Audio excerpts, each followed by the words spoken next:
Hi, I'm Joseph O'Connor, and this is another in a series of short videos about coaching the brain, practical applications of neuroscience to coaching. And with the help of my assistant, Jeff, I'm going to be telling you about those. So we were talking about emotions before. How do emotions work? Well, I'll tell you how they don't work, although it's rather engaging. There was a Disney film called Inside Out a few years ago.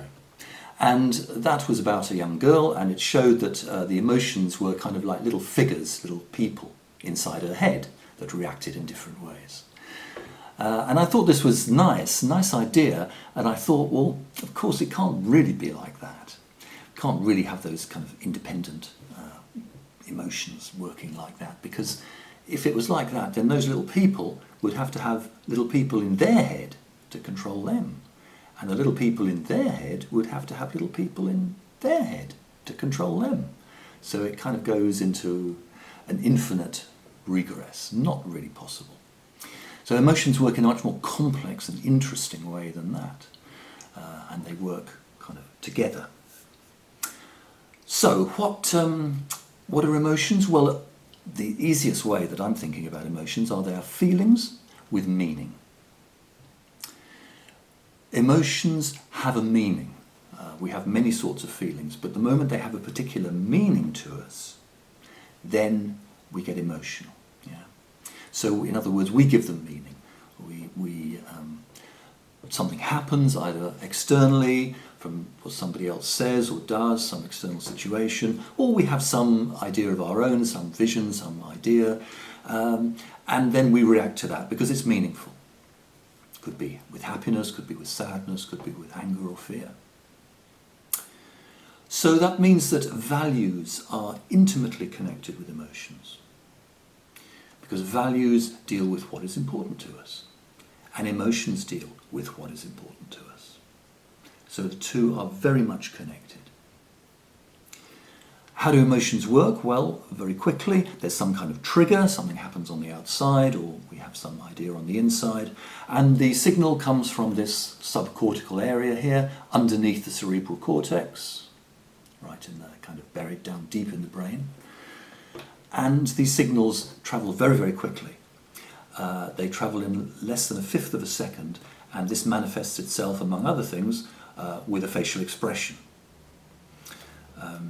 For example, if we're afraid, then the mouth changes, the eyes widen.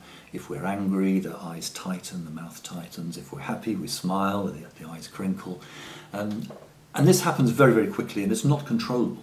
We cannot control that initial reaction, as it were, particularly on our face, when we have that emotion.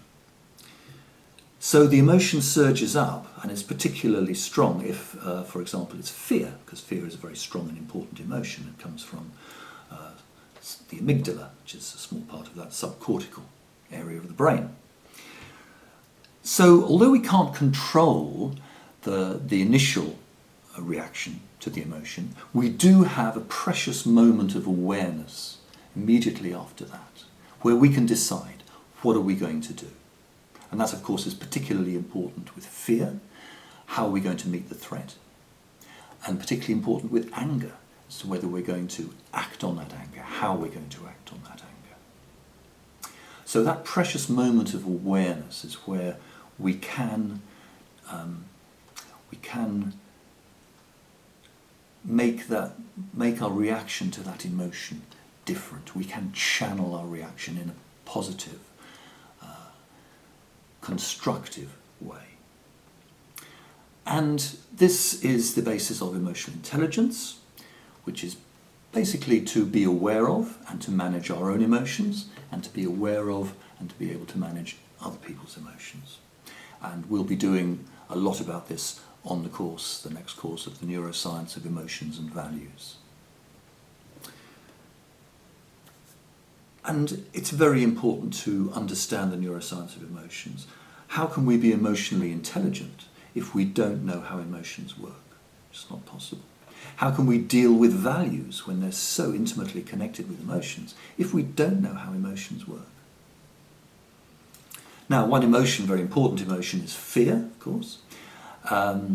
And although it's a very important emotion, it's not usually very pleasant. There is one way to be fearless. And I will tell you what that is next time.